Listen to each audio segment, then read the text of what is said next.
Welcome to our YouTube ইনফোশাইন চ্যানেলে আজকে আপনাদের দেখাবো হচ্ছে কীভাবে মাইক্রোসফট ওয়ার্ডকে এমন কালো করে ফেলবেন। এটা কালো করার উদ্দেশ্য হচ্ছে যে আপনার লং টাইম যখন কাজ করবেন মাইক্রোসফট ওয়ার্ডের ব্যাকগ্রাউন্ড কিন্তু সবসময় সাদা হয়। তার দরুন অনেক সময় দেখা গেছে এই কাজ করতে অনেক সময় চোখে সমস্যা হয়, বিশেষ করে লং টাইম কাজ করা যায় না। যারা লং টাইম কাজ করবেন তাদের জন্য আমাদের এই ভিডিওটি। তো এখানে আমি এটা মিনিমাইজ করে দিতেছি, মানে দেখাচ্ছি কিভাবে কাজটা করবেন।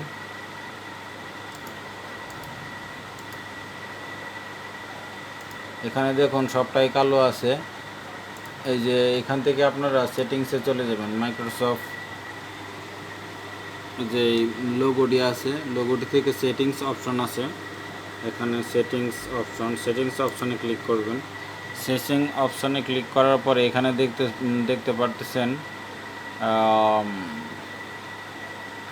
একটু ব্যাকে নিয়ে যাই, নাহলে বুঝতে আপনাদের একটু সমস্যা হবে। সেটিংস অপশন থেকে আপনারা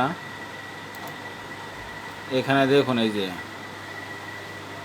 পার্সোনালাইজ একটি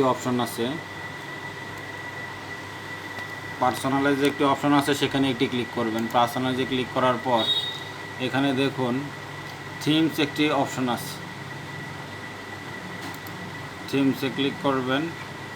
থিমসে ক্লিক করার পরে এখানে দেখুন হাই কন্ট্যাক্ট, এই পাশে আসলে দেখবেন হাই কন্ট্যাক্ট সেটিংস একটি অপশন আছে। এখানে আমার অন করা আছে, এই জন্য কালো আছে। আমি এটা অফ করে যদি দিই তাহলে সাদা হয়ে যাবে। একটু অপেক্ষা করতে হবে।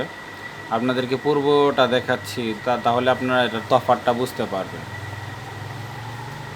একটু সময় লাগে এই কাজটি করার জন্য। এটা এখন দেখুন, এটা আমি মিনিমাইজ করে দিলাম।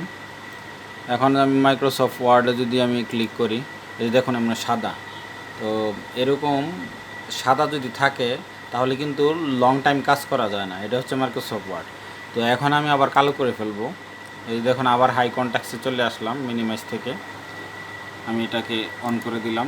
একটু ওয়েট করবেন। একটু ওয়েট করলে দেখবেন, প্লিজ ওয়েট, একটু সময় নিবে এটা করার জন্য। সবগুলো প্রোগ্রাম সেট আপ হবে, আপনি সব জায়গায় কালো পাবেন। আমি বিশেষ করে মাইক্রোসফট ওয়ার্ড এটি ব্যবহার করি, কারণ দেখা যাচ্ছে লং টাইম ব্যবহার করার জন্য এটা খুবই কাজ করে। ধন্যবাদ সবাইকে ভিডিওটি দেখার জন্য। যারা এখনও চ্যানেলটি সাবস্ক্রাইব করেনি, সাবস্ক্রাইব করে আমার সাথেই থাকবেন এবং আপনাদের মূল্যবান মতামত যদি থাকে তা আমার সাথে শেয়ার করবেন। অসংখ্য ধন্যবাদ, সবাই ভালো থাকবেন।